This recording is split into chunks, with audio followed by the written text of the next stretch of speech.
when I first created this stream, it actually made like a one that was like it's coming up kind of thing. It was kind of Okay. yeah, and there was a couple people waiting. Like there was like a queue that you could get into. So we should probably tell Joe Huh. how to do that. Yeah. So we're sans Joe tonight, unfortunately. Yeah. Who needs them? Who needs them? We can do this. Yep. Yeah. We got oh, I have the little I now. It was 5. Now there's 1. Yeah, see, that's so weird. I used to have it where Yeah. the live, and now I have a time counter, counting up, but I lost the I. Yeah. I don't know. There's some setting in here somewhere. I'll have to fool around with it. I'll do another stream at 10 and I'll fool. Well, when I do it, I see it in the upper left. So, yeah, do a little. Well, actually, I guess we can do some of the game review if you want to do that. Yeah, I absolutely think we should talk about the game, a little chat about the news of the day, and yeah, do the show. Yeah. All right. Well, welcome to Crypto Chat Live, minus Joe, the MC. We've got Sean Neal, the smart one there, and we have Keith, the other one here. And hey, everybody. Oh, yeah, and there we go already with the comments. China bans all crypto. That's our show. We're going home. Yep. Crypto's done. So I'm gonna read the quote. Actually, this is not the quote. So the China Central Bank has announced that all transactions of cryptocurrencies are illegal, effectively banning digital tokens such as Bitcoin. Virtual currency-related business activities are illegal financial activities, the People's Bank of China said. There was a different quote, though, that I read, but now I'm seeing that it's clarified to say bans mining, which is not new, and then it bans trading. Yeah, well, none of it's new, man. We've heard this many times before. Yeah. It was just some pretty heavy duty saber rattling, obviously, from China, and investors get spooked, right? I mean, I think it has less to do with the credibility of the thread and just more of the I'm just going to sit on the sideline a little bit till the dust settles, and let's see how long that is, because typically these bounces happen pretty quickly. But funny thought, I was thinking about this. I sort of was linking this to one of the comments from the last show. I think CDM or Dallas or one of the crew was saying, October 1st, Chinese holiday, sell, expected dip, this kind of in the run up to that. I thought was kind of interesting in terms of timing. Yeah. A few days away. Yeah, that would be interesting. I don't know. Yeah, I think it's just posturing, but yeah, but the interesting thing is if you look at CoinMarketCap, they're still trading. So I'm not sure, like what the date is. Is this for Monday? Like what's the effective date of this? And the mining pool that I use, Spark Pool, is based in China. It's still operating as of 2 p.m. or so today. I haven't checked it recently, but you would think that mining, being a mining pool, would be a financial transaction in cryptocurrency. That doesn't seem to be turned off in any way. So it will be interesting to see, like Monday, what are these Chinese-based exchanges still trading? Yeah, heavy saber rattling, but to a degree, I mean, what do you expect, Sean? Right? It's the complete antithesis, right? Decentralized finance is the complete opposite of, the world's largest central command economy, in the world. So to a degree, they're almost playing the part that they got to play. They have to, yeah, because this is otherwise they're going to cede their financial control to the people. That's a no-no. Yeah, it's all about power. Yeah. So. Yeah. But I don't know. Ethereum is not like really taking a tank. I don't know how to bring up all the fancy graphics like Joe does, but we'll just take a quick peek here. Yeah, I mean, all of them are down in that like 5, 6, 7% range, right? Yeah, 29.15 handle for Ethereum. Um, you know, up, let's call it, so up 50% for the last 6 months. I mean, in the face of, the second largest economy banning it, not too shabby. Right. And You know, that was 6 months you just said, right? That wasn't an annualized return. 6 months, up Yeah. 50%, 6 months. So I don't know. It was 1702 on March 26th. And we're looking at 29.15 right now. That's closer to 100. Yeah. Yeah. So I'll give Joe this one. He's not here, but his Cardano bucked the trend. His Cardano was up in the face of the steep broad-based declines. I Yeah. think Axie I saw was up too, which I thought was interesting. Again, maybe a little bit of differentiation, a little, smart money, placing some bets. I think Algorand was the one that really shit the bed Yeah. today. Yeah. But yeah. I don't know. I don't hold them. I did consider becoming part of the project, but I don't hold them. But yeah, utility tokens, right? Stuff that does stuff. That's what people want. So, Yep. yeah. Oh, and my favorite for all the crypto Catholics out there, I stumbled across the Vatican coin today. Oh my I swear to God, you can't make this stuff up. You know, crypto's on a whole other level when the Vatican has a coin, VAT finance coin or whatever they were calling it. Yeah. Wow. So Cardano is up 100% over the last 6 months. 6 months. Yep.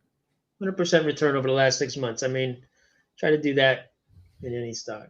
Yeah, it's 72 billion in market cap. Yeah. That's pretty darn good. And listen, man, I think the price that we all pay, for those returns is the volatility. So, yeah, is it unnerving? Like in the middle of the night when your phone pings and you get some alert saying, Ether's down 8%. And then by the time you wake up and shower a few hours later, it's now up 5%. Yeah. Well, that's the price of entry in this market. Yeah. You make yourself crazy. Yeah. 1.9 trillion market cap. Feels like we're a little stuck. Yep. Agreed. Trillion, Yep. like you can't get through that 2 trillion yet. Yeah, that's that trading range, And I think this China thing is definitely gonna support that trading range because I just don't see anybody going in whole hog long. Now it's a little time to settle. I read a survey, something I think on Investors Business Daily. 60% of the people surveyed said that Bitcoin will be worth more than 75,000 by the end of the year. Wow. Which is almost like a self-fulfilling prophecy. I think 40% thought it would be worth more than 60,000. So the bullish sentiment on Bitcoin is still very, very high. Yeah, I don't know. Huobi, KuCoin, Bitfinex, Gate.io, right? All these are Chinese-based. Bithumb or Bythumb, I don't know how you pronounce that. Bitstamp or whatever, right? All of these are all Chinese-based, and they're all still trading. So I don't know. Are they doing it illegally? I don't know. Yeah, I think it's one thing, Sean, to do a little bit of good old-fashioned saber rattling if you're the government. It's a whole other thing to go in and pull the plug, so to speak, on some of these exchanges.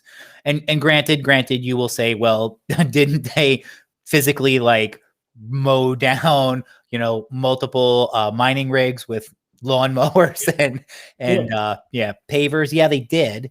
But I think that would kind of take it to a whole other level if they shut down those exchanges. And you wonder how much the government is connected to these exchanges too.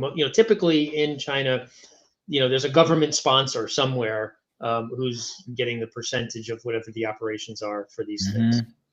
I guess the miners didn't know how to play the game or something. Yeah. But honestly, I mean, that'll be a huge test. It's what you've been saying all along. It's like technology whack-a-mole. If they do come in and shut down, okay, where do they pop up, and how does technology innovate and evolve quickly to stay one step ahead of regulation? That'll be fascinating, quite honestly.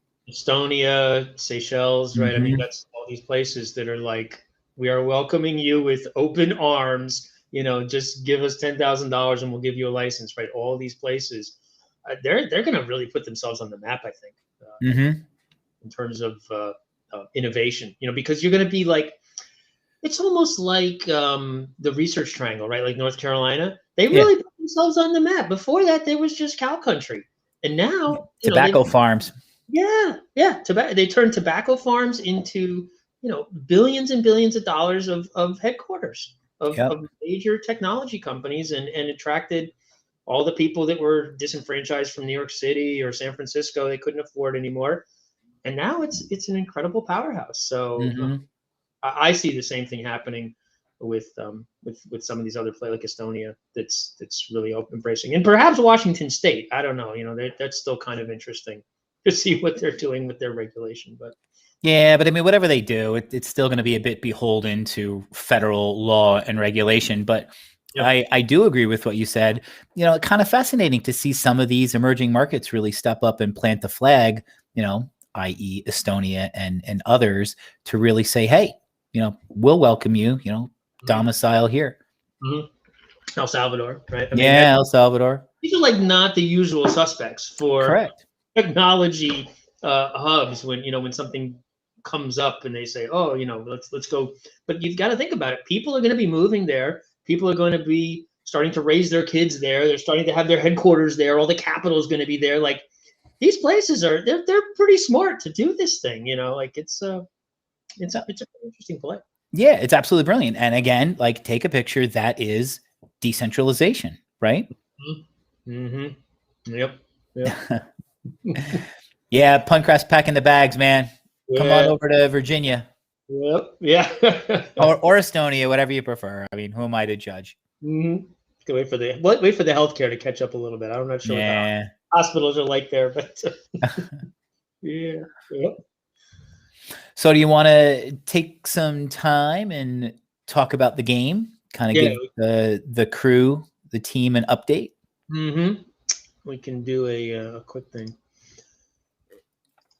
I guess we're out of the YouTube rotation. We got 8 people so far. Although it took about 15 or 20 minutes, I think. Yeah, it always popped. It always popped midstream. Well, it had recently popped midstream. Yeah. Yeah. Pun, are you stuttering? Pun, do you stutter? You stutter type? Yes, it's all. Oh, wow. He wants the fancy header too. Yeah, we're a little handicapped with that, unfortunately. All right, let me pull up Unreal Engine here. Yeah, I've been working real hard on this. Spent a ton of time yesterday into last night. This morning I was moving my rigs to the new warehouse. I think you just like moving those things. Saving me some trips to the gym. I lost about 10 pounds doing this. Oh my God. And tomorrow morning, I got to drop my son off at at school at 6 a.m. He's going to a field trip to Six Flags. That's it. At 6 a.m. How do you get a field trip to Six Flags? That's not a field trip. It's like a vacation. Pretty much. Yeah. Yeah. Which they one? got to get there by 9 or whatever. So they're leaving the school at 6. South Jersey, that one? Yep. I'm loading it up here. So I wonder if I can just share my screen now that I'm in Restream. Then I'm going to go over and finish the move. After that, it's going to be a long day. Let's see. Share screen. What's that look like? Oh, because I have it here. All right, sorry. So, Pun, you got the COVID-19. Everybody gained like 19 pounds during COVID. Actually, you're under if it's only 10 to 12. So good on you, man. You're bucking the trend. No, I was like 30. I went from like 150 to 180. It was the COVID 30. Yeah, but yep. Oh, cool. So that works. Boom. Nice. So yeah, so I've substantially increased the size Mm-hmm. of the level. It's now about 8 kilometers square. So there's a main sort of landmass in the middle, and then there's a couple of little islands off to the side. So this will be the world that the players spawn into. And I created this sort of little beach area here that has a house in it, and then made this path that kind of goes up the hill. And I'm thinking this is where where the player will kind of start. So this will be the player's house, and they'll have some things in the house that they can interact with, maybe like a storage chest or some plants that they can pick or whatever else, all those kinds of crafting things. And then up here, I created the first enhanced building, I guess, if you will. Sure. Yep. Leveled up building. That's cool. So the idea is I'm thinking that we'll have like a for sale sign or something like that. You click on the little sign and it says, do you want to enable this building for 10 dynamo? Something along those lines. And then once it's enabled, maybe the door opens up and you can go inside. And then there's a bunch of people in here that can do different things, or you can interact and buy leveled up things. And so all those purchases, all those 10 dynamo that people pay to level up will go into the pool that pays out to the players as they enter into combat. I added some chickens, which you see when I play the game. They kind of peck and run around, and my thought is they'll lay eggs that you can gather, or you can kill the chickens for meat, and then you can use that to craft different things. Can you breed the chickens? Or maybe breeding. That's not a bad idea. These are only hens, so I need to get a rooster model, I guess, to make it. Come on, say it, Dallas. Say it, Dallas. Necro chicken. Say it, Dallas. I beat you to it. Necro chicken. I didn't think of that. That's not a bad idea. No, this is my leftover fireball. Let me get rid of that. I was working on getting the spells going for the different characters. Oh, that's cool. So I changed the main character to be the necromancer. So that's that. I added a bad guy over here, and tonight, actually, I'm already like half done with combat. So you'll actually be able to like kill the bad guy, and then collect some kind of loot or something else off of that, which will include some tokens that are redeemable that go into your account so that you can get dynamo afterwards. So let me go ahead and start this bad boy up. The land is quite large. So you can see the chickens are kind of running around. Oh, yeah. Yeah, that looks great, man. I haven't even seen this development that you got through the last couple of days. It looks really good. Yep, this is all like in the last 48 hours or so. Yeah. So they just kind of run around, and I was thinking like maybe as you approach them, they'll run farther, so it makes it harder for you to kill them or something like that. I don't know. And then I have the first summoning thing. So I'm thinking there's going to be like 3 abilities for each one. There's kind of like a short range one, a long range one, and then an ultimate. That's kind of a typical sort of paradigm for how these things work. So I created a nice animation and some special effects. So this is the casting of the summoning. So that's like summoning a goblin. That's great. Your pet. Love that. And so you can kind of summon as many as you want. We can make a little goblin party here. That's cool. Yeah. So the idea is that the goblin will probably have some kind of attack, some kind of defense, whatever, but it'll be like your defense, your proxy for combat. And the idea again is that each time you do that, you use up stamina, and stamina is the kind of entry ticket to combat. So you can't just spam this 100 times. You have to get stamina, and stamina is the the gating element towards playing the game, that you either have to do stuff and pay Dynamo to get more of, basically. So there's another attack that's the ranged attack, which I'm going to use here. It's the left click, and so that's the fireball. That's the part I'm working on right now. Got it. So you can directly engage the monster. Yeah, that's the idea. Yeah, I can't strafe yet, but yeah, the idea is that you can shoot the fireball and it hit him, but I'm not a very good aim, so. That's cool. And they'll both have like a health bar or something over their head. Okay. Yep, exactly. So, yep. So I got I was just working on that animation, the special effect for the fireball this afternoon. So yeah. So once you engage it, then he'll come and attack you and whatever, and you can do all those kind of things. So yeah, that's about where we're at. I did have I found this really cool weather system that we can. And will the goblins or the trolls, will they also attack on command? Yep. So your pets will like automatically attack and defend and like aggro the guy so that you don't get attacked instead. Mm-hmm. There is a cool sort of day-night cycle here. So there's like this kind of night thing with some aurora going on. It's a little bit too dark, maybe.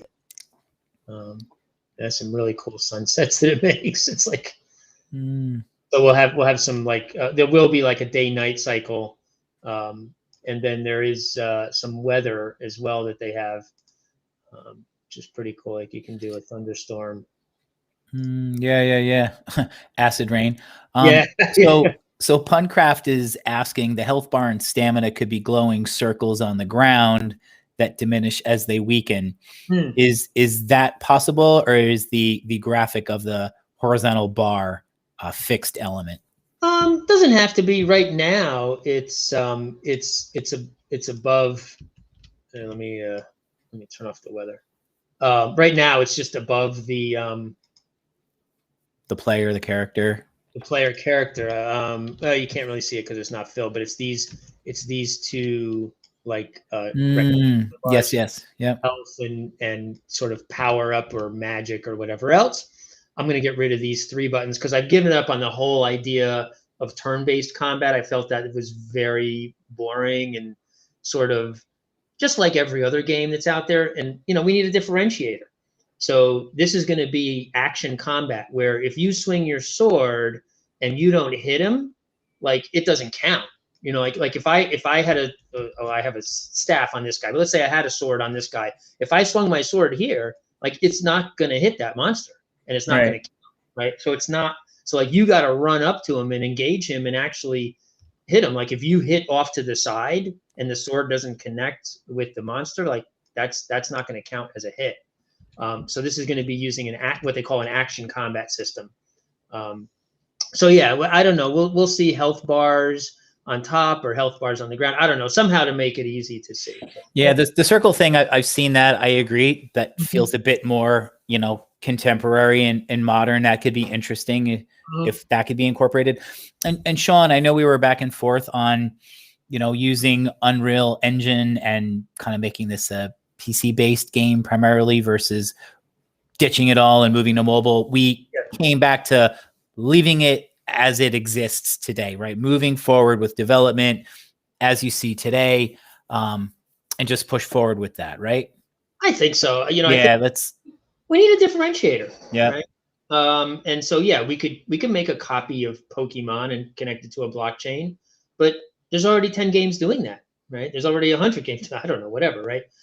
There's nobody who's building like this kind, and I'm not going to claim to be AAA, but this kind of AAA quality game where there's, very high poly animations, expansive landscapes, and interactive action-based combat. There's no other game like that. So I think that would be our differentiator.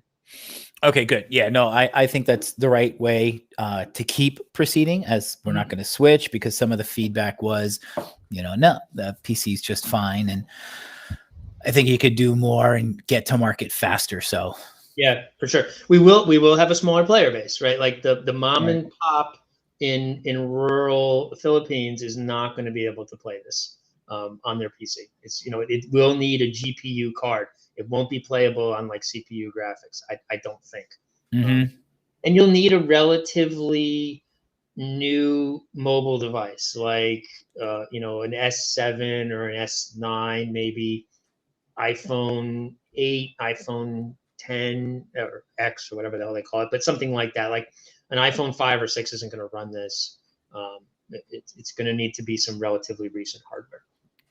Yeah, and some of the comments, Sean, sort of supporting that is, DDO would be the closest thing I could think of, but that's definitely PC only.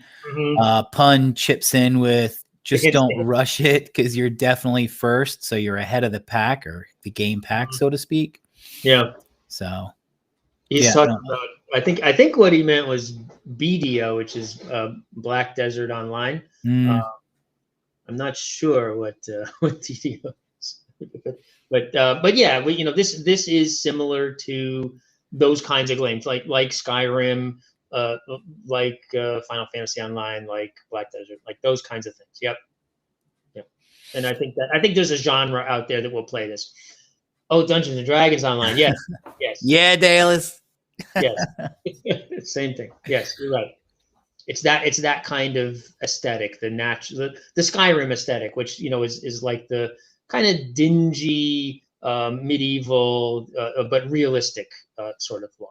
Yeah, not stylized like some of the things. So yeah, no, it looks really good. Dallas loves the action combat in the game, so that's really cool. And can I just say, for the whole community, I love the fact we've all like coalesced around the word necromancer, only because Joe had never heard of it before, and that's the only reason that everything is necro. So go us. Yep, we got it. Yeah, so actually, one of the next things I'm going to do is integrate in that lab, and we can do some spawning of breeding or whatever, the spawning stuff for sure. Yeah.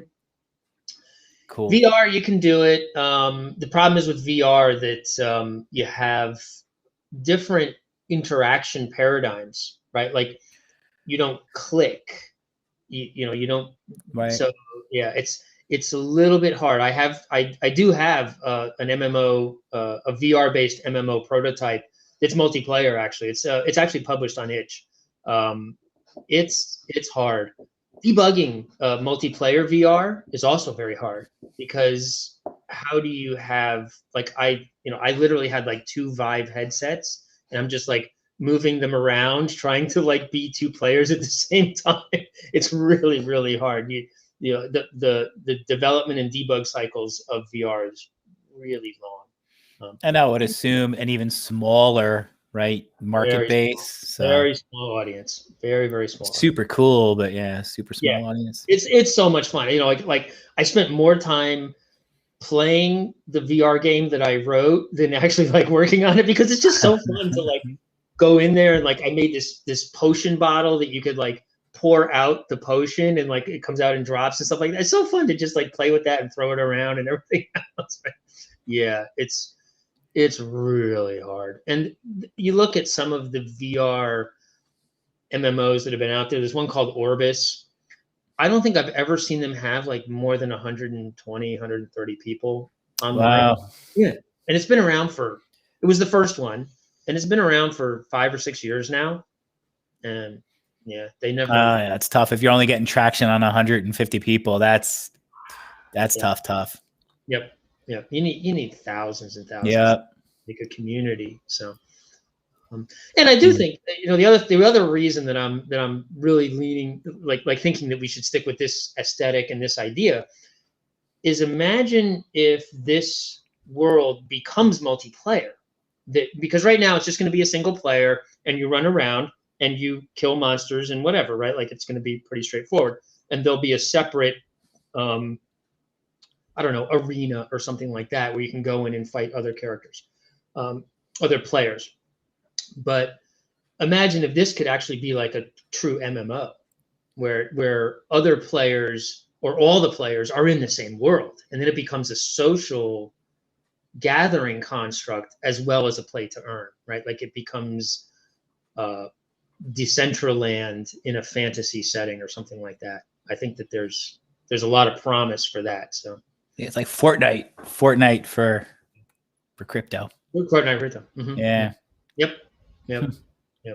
Orbis community is very friendly. Yeah. No. It's interesting. One of the things that Orbis does is they have voice chat, which I think is like really very cutting edge. Because if you think about it, like, would you let your kid go into a game where there's immediately voice chat, where you can hear everything that everyone is saying around you?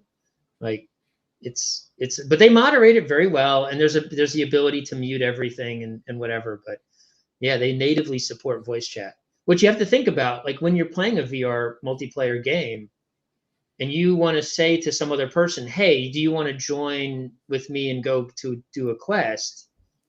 Well, you're not going to type all that. Like normally in an MMO that's online keyboard based, you're going to type all that in a chat. Well, you don't type that, right? You're going to say that. And so you really hear everybody else's voice around you. It's an interesting construct.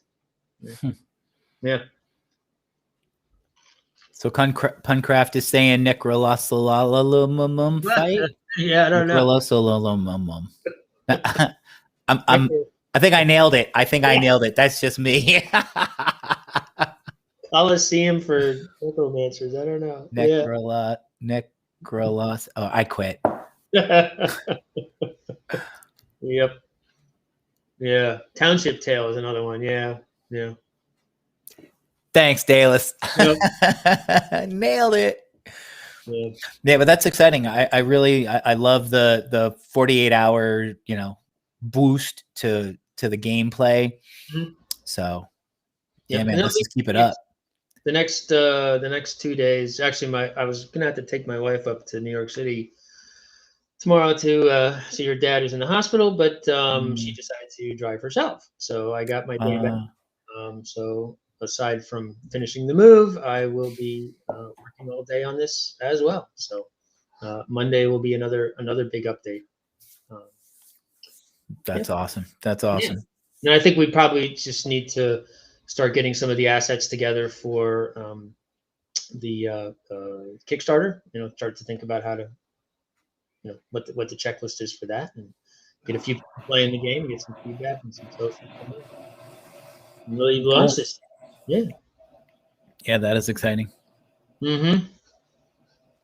So Pun is asking, so we'll be able to spend Dynamo and enhance our worlds? Yes, maybe buy things at high dyne that generate small dyne, like furnaces, smelters, ovens, etc. Yep. Exactly. Yeah. So I think it'll be centered around buildings. So like the inn will have maybe the ability to craft food, right? Maybe one of the first things. And then there might be a forge, and the forge would have the ability to craft weapons and armor.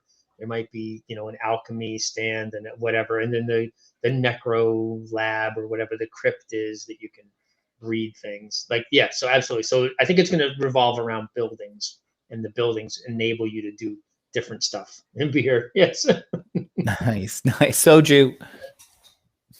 Yep. And then all of those purchases go into the community pot that then gets distributed back out to the players as they get the tokens. So, yeah, Dallas has a really good point, and this is something that we've been discussing internally at great length. So Dallas asks, how do you think the Kickstarter will work? Will it become a game to buy for those that don't back after, or does backing it just get you extra stuff in the game or something? And yeah, we did discuss it. It would get you advanced access. It would get you special avatar, would get you an Easter egg, various features or assets that could be really interesting to the gamer. Mm-hmm. Yeah, typically those Kickstarters do that. They'll give you so many coins or so many whatevers, special characters, special power-ups, whatever. But usually you're selling something in the game, the ability to be a character in the game, right? If you're the platinum level contributor, you get to be a character, whatever. So yeah, that's typically, I think we could, I think that's what Kickstarter people are used to, and so we'll probably do the same kind of thing. Yep. Yeah, that'd be pretty cool. Mm-hmm. Dallas wants to sell a beer and wine license at the bar, which would actually be kind of funny, right? You're selling beers. That'd be a whole other regulatory issue. Yeah. Virtual beer sales. Yep. Yeah, well, I think as far as people who can't pay pay in or back it. Well, first of all, you'll need to get some kind of dynamo, right? The whole point of this game is so that dynamo it gets some velocity in its trading, right? We want dynamo coins moving around. We want to create reasons for people to buy dynamo to spend in the game, and we want to create reasons for people to sell dynamo because they're playing to earn. So I don't think that there's going to be any completely totally free option, right? We want somebody to have at least one dynamo invested to play. So right, but yeah, we'll definitely have cheap options, right? Yep. Dynamo had a good run actually just within the last 48 hours. It popped quite nicely. Oh, really? On $37 of volume. Yeah, exactly. It struggled within the last few hours, but yeah, it had a nice run. I haven't looked at it in a while. Let's see. Wrap Dynamo is at 14 cents. I can't tell what the volume is on Wrap Dynamo. Let's see. What are we doing on Safe Trade? We definitely need to start advertising this as well. Now that we have a concrete project, we have a roadmap, and we're raising capital. We got to definitely get the word out. Yep. Yeah.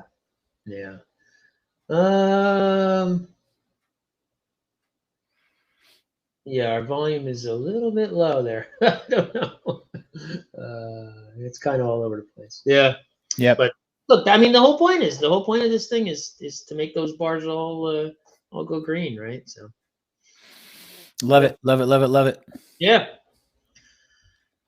We never got our pop. I don't know.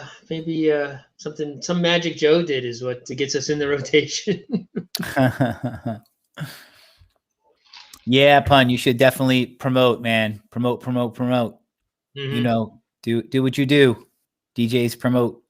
Yeah, well, we'll have to get some binaries out there that people can actually play to earn, right? I think that just have that very simple game loop of killing that monster and getting some loot, and that will be enough to just earn a little bit, and then people can actually have the experience of play to earn off of that binary. That's yeah, which is kind of cool, which is almost, I think, even better than just a drop, right? Because a drop is like, okay, something just showed up, but having that like engagement, that UX of the game, and the outcome of getting the coins, like I think that's the best of both worlds. Yep.